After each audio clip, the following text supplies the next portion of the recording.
Paulo, você começa. Há muito tempo que você não começa. Ah, é? Não sabia, não. Caramba. Sejam muito bem-vindos a mais um episódio do Pop Doc, seu podcast aí semanal sobre música e cultura pop, né, meus queridas? Hoje, como vocês já viram no título, vamos falar da Pequena Grande, mas antes da gente começar a entrar nessa pauta, vamos aos recadinhos importantes. Segue a gente nas redes sociais, @DocPopcast, e classifica o episódio, você aí que tá ouvindo no seu serviço de streaming, classifica ele aí, dá uma estrelinha, dá um coração e, é óbvio, compartilha esse episódio com mais gente para que mais ouvintes possam chegar e conhecer aqui o nosso trabalho. Por falar em trabalho, gente, é importante que vocês apoiem esse projeto. Aí no link do descritivo do episódio vocês vão encontrar o link para o nosso Apoia-se, que vai ajudar a gente a poder apagar essas capas maravilhosas que vocês estão vendo. Fora aqui também, de tempos em tempos, a gente faz o quê? Um sorteio entre todos os apoiadores para que eles possam concorrer a um quadro dessas capas incríveis feita pelo Astronauta de Mármore. Acho que eu dei todos os recados, não dei, meus queridos? Deu sim, inclusive eu adorei quando você falou a nossa pequena, quando você fala de Ariana Grande, que a Ariana Grande é a maior fake news que existe, porque ela não é nem ariana e nem grande. Nem grande. É canceriana e baixinha. E baixinha. Ela é toda contraditória, gata. Paulo, eu acho que faltou um recado. Faltou você falar do seu podcast novo, por favor. É verdade. Obrigado, amigos. Olha, fica aí o convite para a audiência que eu lancei o meu podcast solo, chamado Rádio Lunar. A primeira temporada, no mês de março, está sendo um jornal diário. Todos os dias aí tem notícias sobre cultura pop e entretenimento nas suas manhãs, para você se atualizar. Um episódio sempre curtinho aí, de 15 a 20 minutos, para você ficar por dentro das notícias mais importantes que estão rolando. Fica o convite para quem me escuta aqui, para também escutar lá. É algo diferente do que eu faço aqui, é algo um pouco diferente também do que eu faço no EA Gay, mas é feito de coração e com todo amor possível. É isso, meus amores. É engraçado, né? Você lançou a sua carreira solo logo depois que a gente teve um problema aqui de episódio. Isso significa alguma coisa, Paulo Correia? Ah, sabe como é que é, né? Beyoncé sempre tem uma carreira solo. Ela teve a carreira solo dela depois que ela saiu do Destiny. Mas ele fez esse podcast na surdina, não avisou a ninguém. Igual a Camila Cabello se trancava no banheiro do hotel. Compôs músicas e depois... Exatamente. Entendeu? Só veio quando tava pronto. Exato, exatamente. E eu amo que o Paulo é a nossa Tati Machado, né? Ele tá em todos os horários da programação. Você olha no YouTube, ele olha no podcast, ele tá. No outro podcast, ele tá também. Você vai no site, ele também tá. No Instagram, ele também tá. Ele é onipresente. Que ódio. Onde você olhar, o Paulo vai estar. É um rostinho, é uma voz presente nas interwebs, gente. Mas a pauta não é sobre mim, mas obrigado pelo espaço para divulgar meu novo projeto. A pauta é sobre a queridíssima Ariana Grande, aí, que lançou seu 7º álbum de estúdio, é isso mesmo? Se eu não me engano, é o 7º já da gatinha? Acho que é, né? É o 7º álbum do disco dela, chamado Eternal Sunshine. Meus amores, o que vocês acharam do álbum, hein? Eu estou apaixonado, obcecado por esse disco e está no meu repeat nesse momento. É basicamente isso. Gente, eu amei, estou completamente obcecado e apaixonado. E assim, vou falar pra vocês, com toda a sinceridade do mundo... Não curtia o Positions. Não. Olha. Eu sei que o Xande vai me xingar aqui, vai me bater, jogar coisa em mim. Mas eu acho Positions, inclusive, o pior álbum da Ariana, sim. Eita! Mas... Caralho, amigo, assim, já de graça. Você tem todo o direito de ter mau gosto. Acabou de começar o episódio, já tá jogando no... Não, mas assim, não que o Position seja um álbum ruim. Mas é que eu acho que a discografia dela é tão perfeita, mas tão perfeita, que o Positions deixou a desejar, visto Curiosidade. que quando você coloca em comparação aos outros. Qual a curiosidade? Qual é o seu álbum preferido dela? Aí que você pegou numa polêmica, porque eu sinceramente não consigo decidir. Mas eu acho que ficaria entre o Sweetener e o Yours Truly, talvez. Mas eu também amo muito o Thank You Next. Mas eu acho Eu pensei que você ia falar Dangerous Woman. Você tem cara de gay que fala que Dangerous Woman é o melhor da carreira. Nossa, não. Não, assim, é um álbum incrível, Eu não tá? chego a descartar, confesso. Dangerous Woman eu não descarto, mas... É maravilhoso, sim. Desculpa aí os ouvintes. Eu sei que vão ter muitos ouvintes que pensam isso, que o Dangerous Woman é o melhor da carreira. Mas eu queria dizer que quando vocês falam isso pra outra pessoa, isso é um certificado de básica. Nunca falei isso. E qual é pra você, então, o melhor álbum da Ariana? É o Sweetener. O melhor álbum da carreira é o Sweetener. O segundo é o Concordo. Positions, embora Sandy Levy tenha mau gosto. E o terceiro é o Eternal Sunshine. Quem discorda de mim pode discordar aí da sua casa. Não, Mas discorda é lá na DM dele, Pois meus amores. Discorda lá na DM dele. Olha, eu confesso que eu gosto muito do Thank You Next. Eu acho ele... Eu me divirto com esse álbum. Realmente são músicas que eu volto com bastante frequência pra colocar nas minhas playlists, mas eu sei reconhecer também que o Sweetener é um dos melhores álbuns da gatinha. E agora, Eternal Sunshine, confesso que me pegou de surpresa, né? Eu acho que o projeto aí tá com 13 faixas no total. Inclusive, ela lançou recentemente uma versão um pouco deluxe, vamos botar dessa forma, que ela resolveu lançar com um remix junto de Supernatural com Troye Sivan e colocou Yes and com a Mariah Carey também. Mas eu acho que o projeto eu não esperava a forma como ela resolveu apresentar o projeto, musicalmente falando, vocalmente falando. Eu acho que é nítido a gente que acompanha a carreira dela, sei lá, desde quando ela tava na Nickelodeon, né? Fazendo projetos e tudo mais. Justamente a gente tava comentando agora do Yours Truly, que é lá de 2013. A gente para pensar que 10 anos depois, 11 anos depois, ela tá trazendo um álbum que me soa muito, assim, muito mais madura com relação a vocais, acho que técnicas vocais. Inclusive, achei interessante porque teve uma revista americana que uma das críticas que ele fez foi elogiando a dicção da Ariana Grande, porque, assim, realmente finalmente deu pra entender o que ela fala. Eu acho que é uma coisa, inclusive, preocupante, porque realmente tem uns artistas por aí que lançam música que a gente não consegue entender o que ela tá dizendo, não, mas porque ela fez peculiar fono, né, isso, pra sabe? Wicked. Pro filme e eu acho que ela usou aí pra vida. Essa era a única crítica mesmo que faziam a voz dela, né? A questão da dicção. Eu concordo muito com o Chad Levy quando ele fala que a Ariana não tem um disco ruim na carreira, e realmente ela não tem. E quando você compara, por exemplo, com as outras ex-acts, né? As Disney, Miley, Selena e Demi, fica até discrepante o quanto que os discos na carreira da Ariana são bons, porque as meninas, elas todas têm pelo menos um ou dois discos que elas estão ali meio perdidas, que não são exatamente coesos, e a Ariana não. Desde o começo ela vem seguindo uma linha de discos de muita qualidade. E eu acho que a grande evolução, como o Paulo falou, não é nem em técnica vocal, mas é em produção vocal. A Ariana, ela se consolidou aí como uma produtora vocal excelente, sabe? E eu acho que isso fica nítido nos últimos lançamentos. Mas o que mais me chamou a atenção nesse disco foi como ela conseguiu amarrar toda a questão do divórcio dela de maneira, assim, muito pessoal, e ao mesmo tempo todo mundo consegue se identificar com as letras, sabe, do que ela tá dizendo ali. Eu gostei muito das letras desse disco, assim, não sei, foi o que mais me chamou a atenção, a forma que ela escreveu. Ela é co-compositora de todas as músicas, se não me engano, e algumas ela escreveu sozinha, e foi o que mais me chamou a atenção, assim. Se você tá passando por um processo de término, então, amor, se prepare, porque esse disco é pra você. Inclusive porque ela começa o álbum, justamente, o álbum inteiro é pra tentar responder a pergunta que ela faz logo no início, na primeira faixa, que é: como eu posso saber se eu estou num relacionamento certo? Ela já começa com essa pedrada na cabeça da gente, e eu lembro numa entrevista que ela deu pra Apple Music, que ela tava falando justamente sobre o processo, o que significava o álbum e tudo mais. Ela até falou que, tipo assim, realmente tem algumas coisas ali que refletem justamente a história pessoal que ela passou e a forma como ela lidou com diversos relacionamentos.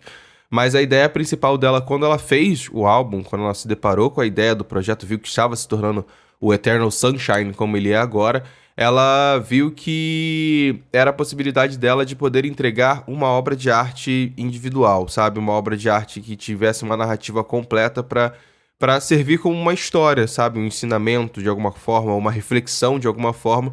E inclusive é por isso que ela escolheu justamente We Can Be Friends para ser a música single de lançamento, que já veio junto com o clipe, que a gente pode até comentar também sobre o clipe, mas que faz uma referência justamente ao filme, né? Um Brilho Eterno de uma Mente Sem Lembranças, que é uma história de romance que fala justamente sobre o fato de você estar terminando um relacionamento e para você superar esse relacionamento, você começa a apagar a pessoa da sua memória, né?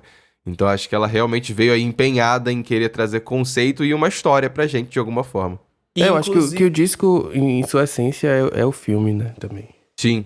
Sim, inclusive, eu acho, assim, foi uma excelente escolha de single. Pra mim, quando eu ouvi o álbum, assim, pela primeira vez, foi uma das músicas que mais ficaram na minha cabeça, assim, tipo assim, ficou em repeat total, na primeira vez que eu ouvi. E quando você vê o clipe, faz muito sentido, né? E aí, até o Xande jogou a polêmica no Twitter, E aí eu quero trazer essa polêmica pra cá, gente. Se vocês pudessem apagar alguém da vida de vocês apagariam ou não apagariam? Foi, inclusive, o episódio do EA Gay de ontem foi justamente sobre esse tema, amigo. Justamente sobre esse tema. Mas como eu disse lá no episódio do EA Gay, eu falei assim, gente, eu acho que eu não apagaria não.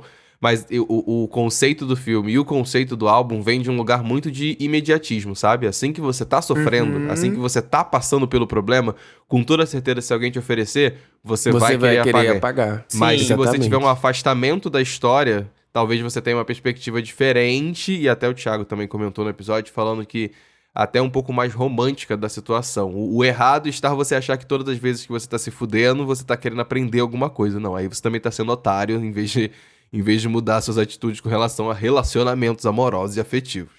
Eu escrevi um textão no Twitter e depois eu apaguei, né? Justamente porque eu tinha dito que não, que a gente é a soma das nossas decepções também. A gente aprende muito com elas e é muito melhor você olhar pra trás e não sentir, né? Assim, não lembrar do que aconteceu, mas não se sentir mal com isso. E aí fiz um textão falando sobre isso, que as pessoas hoje elas estão muito nessa imediatismo de não querer sofrer, não querer passar pelas coisas e tal. Aí depois eu apaguei porque eu com certeza apagaria nesse momento. E aí... Então você olha aí, gente, olha aí a contradição. Ele apagaria falando que apagaria, ele apagando o tweet. Mas apagaria. Eu acho que depende muito, na verdade, porque, por exemplo, eu acho que, obviamente, a gente não tá falando... de traumas muito pesados, talvez, né? Coisas assim que realmente ultrapassam... A gente tá falando de decepções amorosas, né? A gente não tá falando, de repente, de um relacionamento extremamente abusivo, com agressões, com coisas extremamente pesadas, que muita gente, às vezes, é melhor, de fato, você apagar. Mas eu acho que quando você fala de decepções amorosas, coisas um pouco mais brandas... isso se torna um aprendizado, e não no sentido positivismo tóxico, não. O aprendizado para você entender até onde você consegue ir e a sua maturidade para você não repetir esse tipo de erro, né? Não no caso de você, da outra pessoa ter errado no caso com você, de você, tipo, por exemplo, um exemplo básico, a pessoa te trai. Tá bom, você entendeu como é que você lidou com aquela situação, e você viveu aquilo. Você só vai saber se no próximo relacionamento você perdoaria uma traição, se você consegue viver aquilo em paz, porque você já viveu.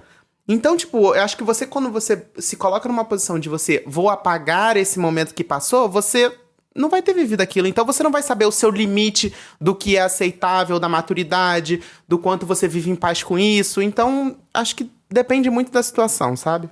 Inclusive, uma das coisas que a gente comentou no episódio é que hoje em dia a gente vive um pouco do brilho eterno de momentos sem lembrança, partindo do princípio que muitas relações, parte delas, a maioria das nossas relações afetivas e de vivência que a gente tem, no geral, elas passam pelas redes sociais, elas passam pela internet. E hoje é possível você literalmente bloquear uma pessoa para que ela não apareça na sua timeline. Então existe uma certa proporção nisso. Fica aí o convite pra audiência aqui do Pop Doc, escutar o EA Gay, que a gente passou lá horas, uns 40 minutos, só refletindo sobre possibilidades e quais impactos teriam justamente em você apagar e tirar alguém da sua memória.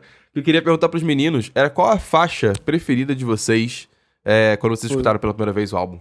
Foi We Can Be Friends, de Carlos. Eu também. Essa faixa, ela me lembrou, obviamente, acho que lembrou todo mundo, né? Dancing on My Own, da Robyn. Sim. Ela bebe dessa fonte, eu imaginei até que tinha um sample ali.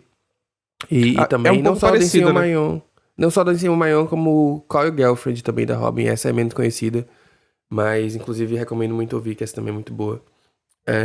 E não sei, a melancolia dessa faixa e também o sentimento é um sentimento muito específico de quando você tá terminando uma relação e você não quer se afastar daquela pessoa, embora você ainda goste dela. Sim. Mas ao mesmo tempo, você ainda tem uma esperança de que no futuro vocês vão ficar juntos e que vocês não podem ser amigos, enfim. Eu não sei, ela conseguiu traduzir exatamente esse sentimento nessa música e me chamou muita atenção.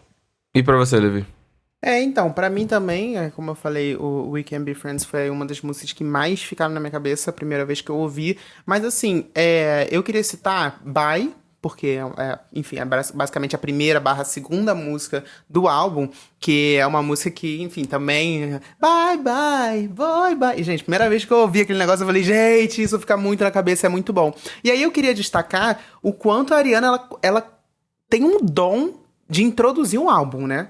Porque ali, primeiro, a intro, End of the World, eu já acho que, tipo, aquilo dali me remete meio Raindrops, me remete Imagine, tipo, músicas que ela consegue introduzir o álbum como ninguém.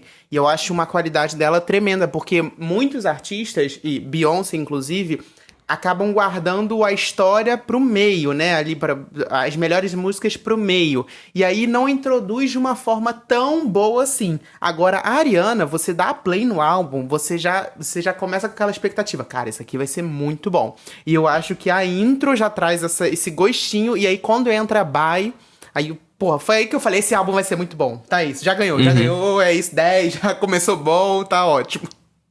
Uma coisa que é um álbum por si só sobre divórcio, sobre ela estar se separando de uma pessoa, e acho interessante aí como o Santana estava comentando agora, de que em muitas faixas ela passa por diversos momentos desse lugar de você estar se separando de uma pessoa, né? Tipo, desde, sei lá, de Don't Wanna Break Up, Don't Wanna Break Up Again, que ela tá contando justamente sobre o quanto ela não queria terminar, apesar de saber que é um relacionamento que ela tem que abrir mão porque é um parceiro extremamente negligente com ela e extremamente negligente com a relação. A primeira música que me chamou a atenção e foi a primeira que eu mais gostei e voltei algumas vezes é a música título, faixa do álbum, a faixa que leva o título do álbum, né? Que é Eternal Sunshine. E foi engraçado, e eu sei exatamente o porquê que eu gostei dela, e eu zoei até com alguns amigos meus comentando, que eu falei assim, caralho, é a primeira música de negona que a gente dá de cara no álbum. Inclusive porque é a primeira música que tem muitas influências do hip hop, e enfim, isso aí é uma coisa, e do R&B, que é uma coisa muito presente durante toda a carreira da Ariana Grande. Eu falei assim, cara, na hora que ela começou uma música que tem uns flertes ali com o hip hop, meu coração falou assim, ih, aqui ó, Ariana Negona. Agora sim, agora eu gostei. Eu então confesso que eu amo a Ariana Negona. Então foi The tipo Boys assim... Mine é outra também, né? The Boys Mine é outra também. Então, tipo assim, foi a primeira que eu bati o olho muito por esse lugar sonoro e conhecido desse deboche, enfim. Que a gente fala sobre a Ariana Grande ser negona. Então, eu acho que foi a primeira faixa que me chamou a atenção e que eu gostei. Apesar de, assim, como um todo, ela eu coloquei mais vezes na playlist, mas o álbum como um todo eu ficava retornando várias vezes. E isso pra mim já é um sinal bom, porque desde a primeira escutada eu fui surpreendido pelo que eu estava escutando, porque achava uma Ariana muito mais madura, tanto com letra quanto com voz e tudo mais, mas ao mesmo tempo isso não me causou estranheza no sentido de não querer escutar mais, sabe? Foi uma coisa que eu falei, tipo, putz, é diferente, pô, mas é maneiro, então deixa eu voltar aqui várias vezes. Isso pelo menos foi uma experiência boa com relação ao álbum. Uma coisa muito interessante que até o Paulo comentou sobre ser uma experiência pessoal dela é a questão de não ter feat, né, no álbum. É um álbum 100% Ariana Grande por Ariana Grande. Então, achei isso legal, achei que traz um conceito, tá alinhado com o que ela quer falar no álbum, e acho que fez todo sentido, além do fato de ter 13 faixas... que eu achei isso muito bom no álbum, que ele me remeteu... O único feat dela é a avó dela, tá? Só pra lembrar. Mas é que... Porque tá sempre presente. Não conta, né? Conta sim, a avó dela é conselheira moral, a maior conselheira que nós conhecemos da carreira da Ariana Grande é a avó dela. Todo álbum deve ter um áudio da avó dela, eu acho. Eu amo. Mas é porque, tipo assim, eu vejo um álbum de 13 faixas muito me remetendo aos álbuns da década passada, assim, tipo, de antigamente, em que ele é enxuto e bom. Ele não precisou encher linguiça e colocar 25 faixas. É verdade. E ao mesmo tempo não é um álbum que tem faixas de 1 minuto e fazer uma coisa corrida pra streaming. Você vê que faz sentido. Todas as faixas que estão lá, inclusive Yes and, que foi o primeiro single em que a gente, enfim, aquela experiência de single carro-chefe, de você não saber se o álbum vai percorrer mais ou menos por aquilo, se aquilo é uma faixa completamente diferente, e eu achei que encaixou muito bem no que ela queria entregar naquela história ali, então ela entra de uma forma muito bem, sabe? Eu adorei a escolha do primeiro single. Eu vi algumas pessoas criticando, mas eu acho que foi o primeiro single ideal, assim. Eu também acho que foi, amigo. Ele apresenta bem o disco no sentido de, apesar dele ser uma faixa que se Que talvez seja a faixa que mais destoe do resto. Mais destoe, sim, com certeza. Mas, de certa forma, ele apresenta o disco bem. Assim, e o que o disco traz. Porque eu acho que nesse disco ela bebeu muito da fonte do... Não só do house, mas também da dance music e enfim, eu acho que foi uma boa escolha. Assim como ela... Acho que a própria Ariana falou que o Thank You Next também, o primeiro single, ele funcionava bem, mas que as faixas que vieram depois como singles, elas eram maiores. Como Seven Rings, enfim. E eu acho que é esse caso também, porque o We Can Be Friends eu consigo enxergar como uma faixa maior do que Yes And. Mas que faz sentido o Yes And ter vindo primeiro. Eu acho bonitinho ela ter aproveitado esse lugar de ter inspirações em artistas como a Robyn, porque pra mim a Robyn é a maior representante de músicas dançantes, porém tristes. Eu acho da geração dos últimos anos, a gatinha é a rainha nesse Apesar quesito. de ter sempre uma gay, chamada Callum Scott, que decidiu estragar a obra-prima da Robyn, fazendo uma versão palmole, enfim. Acontece. Eu acho que é muito interessante musicalmente ela falando, me soa muito um lugar de maturidade pra ela, e agora falando um pouco mais das letras em si, eu acho que é muito interessante ver que não existe necessariamente uma angústia nas falas que ela tem, nas letras que ela traz, mas existe muito mais uma tristeza, sabe? Ela, ela sente pena, ela tem consciência que acabou. Ela já passou por aquilo que acabou, mas nem por isso ela precisa olhar pra aquela situação e falar assim, ai, superei, foda-se. Não, mas ela olha pra aquela situação e, se sente às vezes um pouco com raiva, se sente até mesmo um pouco culpada, mas principalmente ela sente pena, porque ela é um relacionamento que, enfim, ninguém entra num relacionamento querendo que ele dê errado. Então você acha que é muito sincero da parte dela fazer um projeto que vai um pouco contrapartida sobre essa falácia de que, enfim, terminei, vou ser incrível, vou brilhar, vou ser gostosa, inclusive, fica aqui um OBS, senti um pouco falta de músicas de cadela, músicas de cachorra, que a gatinha sabe escrever muito bem, então, mas eu acho que ela foi para um lugar muito mais sincero e muito mais humano, quando você para e pensa que, tipo assim, cara, sim, meu relacionamento acabou, fico triste por isso ter acontecido e sinto pena, porque no fundo, às vezes a gente quer que aquilo ali dê certo, porque é uma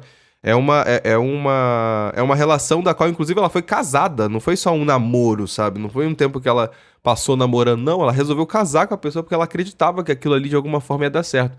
Então eu acho que liricamente falando, fica muito interessante o fato dela resolver ter sido sincera nesse ponto, sabe? Ter sido transparente, não cair no lugar comum de ai, superei, uhul, agora vambora, let's go e tudo mais, sabe? Que é válido também, mas eu acho que no lugar de como diva pop, como uma persona pública principalmente, falar de uma outra forma sobre um término nesse sentido é muito mais interessante. Eu acho que ela tá um pouco mais madura, né? Eu acho que até em título de comparação com o Sweetener, por exemplo, né? Em que é um álbum completamente emocionado, né? Talvez. Tem ali a música Pete Davidson. Foi uma coisa meio emocionada. Agora você já vê que é um álbum que ela já tá em um outro lugar, sabe? E acho muito legal a gente ver a evolução da artista, que ao mesmo tempo em que ela não perde a essência dela, você consegue ver exatamente a Ariana Grande nesse álbum, você vê que ela não mudou da água pro vinho, você consegue ver uma maturidade maior. Agora, uma polêmica foi que ela largou o Yeah, né? Yeah, que tem todos os álbuns. Yeah. E aí eu tô chocado, o recorde é um álbum, estamos a um álbum sem Yeah. Porque eu fui ouvir procurando e falei, gente, não tem nenhum Yeah? Como assim? Senti falta. Porque antigamente não tinha uma música sem pelo menos uns 55 Yeahs. Yeah. E agora não tem um Yeah? Ela é tipo o nosso Jay-Z do pop, o Jay-Z feminino do pop. Uma coisa interessante é que o Max Martin produziu algumas faixas desse álbum e ele foi produtor da Robyn também. Sim. Então fica aí o link, né? Eu acho que, inclusive, é por isso que em muitas faixas a gente consegue escutar isso. É muito interessante, inclusive, no geral, musicalmente falando, agora falando dos beats, né? Eu acho que é muito legal a forma como muitas músicas me remetem a músicas antigas, sabe? Me remetem a músicas, sei lá, do Michael, me remetem a música dos anos 70, dos anos 80 e da própria Robyn no início dos anos 2000. Eu achei muito interessante porque me lembra essas faixas, mas ao mesmo tempo não é aquele ritmo que obrigatoriamente é saudosista, sabe? Que vai copiar exatamente como as músicas dos anos 80, 90 eram feitas. Não, ela tá indo por um caminho muito mais, tipo assim, lembro essa faixa, faço uma referência a ela, porém, todavia, entretanto, a faixa ainda soa muito atual, sabe? Eu ficava nesse lugar, assim, de sentir que, caramba, olha, uma referenciazinha, uma música mais antiga, mas não é referência de fato, mas me lembra. Então isso eu achei muito interessante, que é uma forma diferente de trabalhar, né? Não necessariamente é seguir na risca. Outra influência que eu notei também nas letras, eu acho que ela tá chegando no nível de polidez, assim, da Mariah. Mariah é uma exímia compositora, sempre foi. Sim. Tem canções incríveis e eu acho que a Ariana tá, de alguma forma, chegando lá, assim. Esse disco me pegou muito as letras, foi o que mais chamou minha atenção.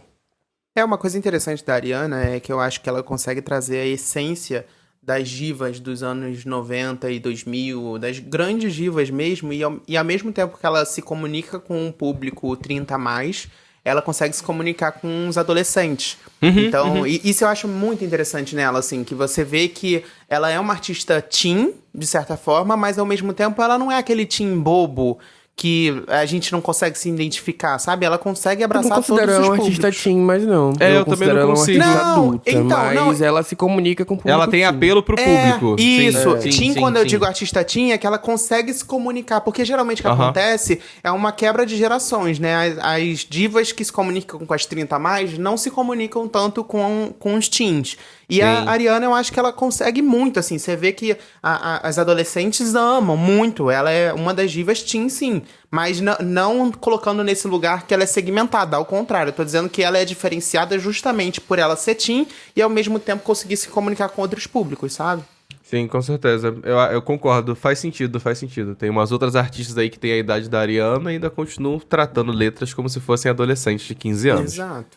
Mas, enfim, não citarei nomes! Não citarei nomes! Todo dia esse episódio tem uma shade pra loirinha, né? Não superam. Ninguém falou isso. Eu não falei nada. Não falei absolutamente nada em nome de ninguém. Mas o que eu tô chocado com a Ariana é que, já que falamos que ela se comunica com todos os públicos, é que ela tá conseguindo o impossível, né? Ela tá conseguindo com que os gays estejam satisfeitos. Vocês perceberam que nesse episódio inteiro a gente elogiou as escolhas de single, elogiou o álbum, elogiou os clipes, a gente tá elogiando, assim, não teve crítica até agora. Tá I'm gonna give the gays everything they want. Vou catar uma crítica aqui, que eu sei que as gays do Twitter também não gostaram do clipe. Não achei que ela fez uma troca de namorado justa. Trocou o namorado bonito, apagou a memória do namorado bonito pra colocar um feio pra namorar, porra. Mas, amigo, isso daí, nada mais Ariana Grande do que isso. Ela até só porque namora ela fez feio. isso na vida real, né? Ela só namora feio, amigo.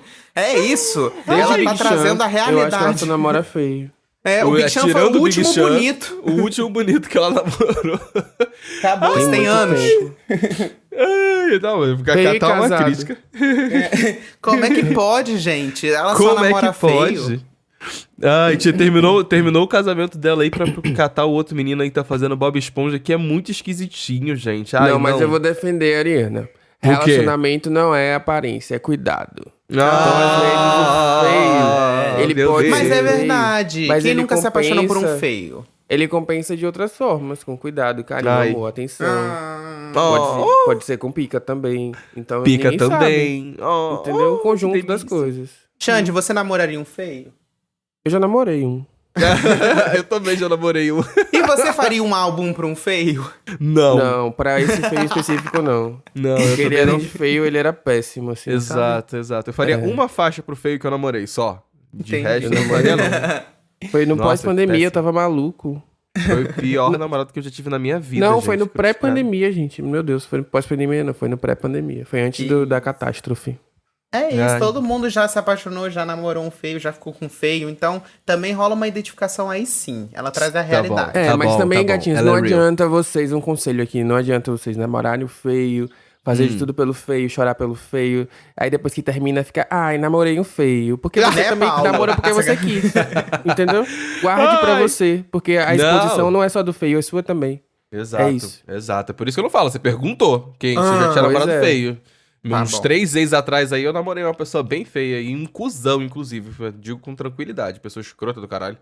Mas uma coisa que você tava falando... Eu digo que eu prefiro namorar um feio do que um bonito, porque o bonito faz a gente ficar sofrendo por muito tempo. Acabou. Entendi a reflexão, bela reflexão.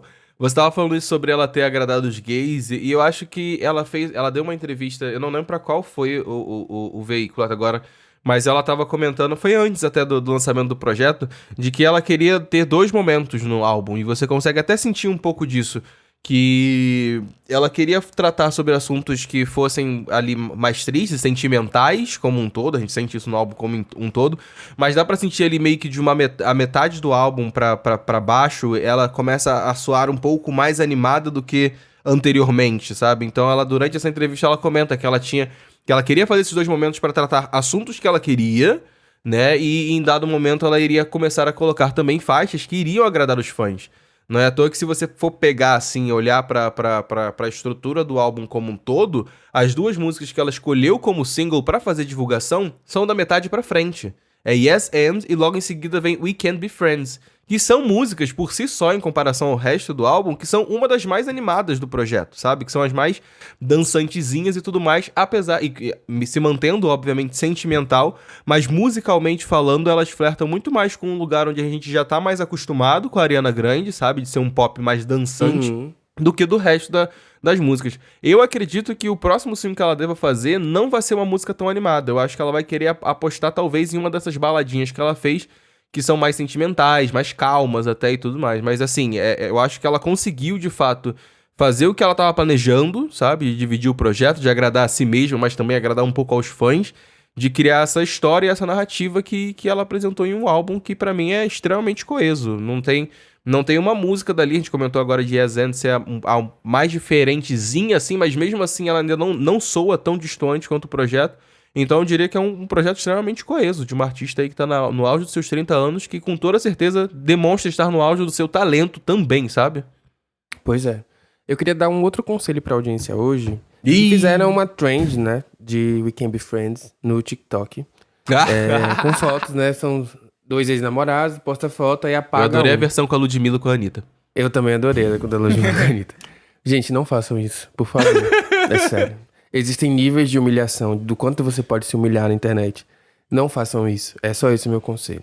Sim, combina com um amigo seu, sabe? Faz com o seu amiguinho, que aí vocês debocham da situação. E você não tá se humilhando, sabe? Combina com alguém assim pra Sem falar que é muito doloroso você ter que revisitar fotos, pelo amor de Deus. Quero comentar mais alguma coisa do projeto? Não, acho que você finalizou de forma tão bonita falando do álbum. Agora o Xande deu uma moral da semana aí com um grande conselho. Ele então, lembrou que existe moral da semana. Eu acho que tá ótimo. Acho que a gente pode finalizar assim. Por mim, a gente vai pra parte de indicações, que estamos felizes. A gente falou de Saturno da Cisar nesse podcast, que eu não lembro. Não, amigo, não falamos. Pode comentar. Então, eu fiquei chocado quando eu ouvi essa música, porque ela é muito boa. E ela tá em 1 na Billboard Hot 100. Gente, por favor. Ela tem força.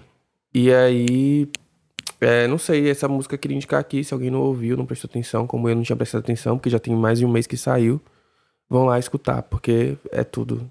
Eu acho que tá no meu top 3 já de faixas da Cisar.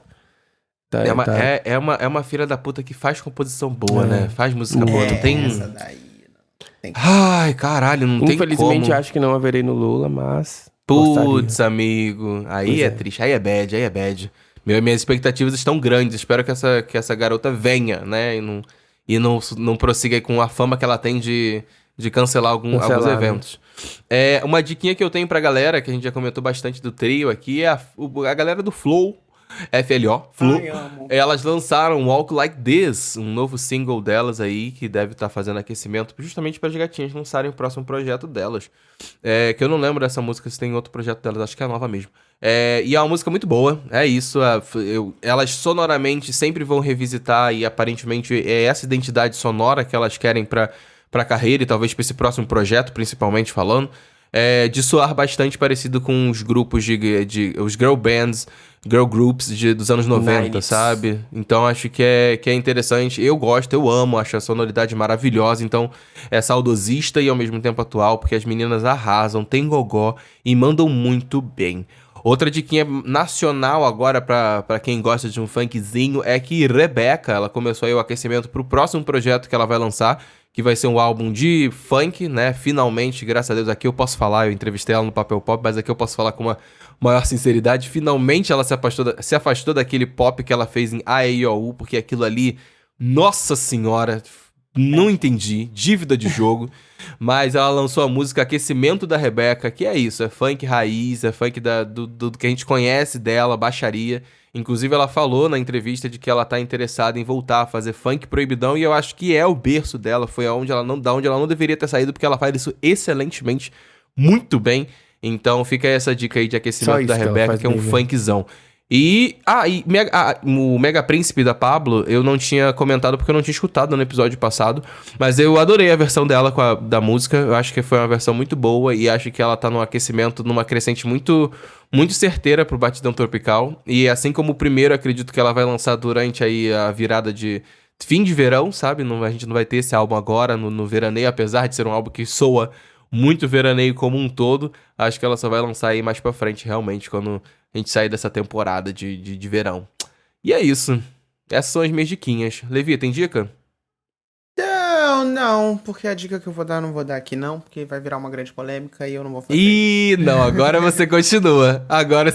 Pedro Sampaio não lançou nada essa semana pra ele indicar, né? Então é de boa. Pedro Sampaio eu até aceito, não critico tanto, mas o que você vai falar, amigo? É a pessoa que você vai criticar assim. Não, tô brincando, não é uma indicação propriamente, porque todo mundo já conhece essa música. Quando ele começa um gancho olha de ele namorar sabonetando. um feio e lançaram uma música para um feio. Não, tô brincando. É porque, não, apareceu... Eu não vi ninguém falando sobre isso. E provavelmente por algum motivo. Mas é porque apareceu no meu Spotify como uma indicação que a Luísa Sonza lançou a Chico versão em inglês. E aí eu fui ouvir. E aí eu achei... assim... eu achei fofinho, eu ouvi. É fofinho, eu gostei, assim, uma música meio um pouco de elevador, uma bossa nova, uma coisa gostosinha. E ela tirou o Chico da letra.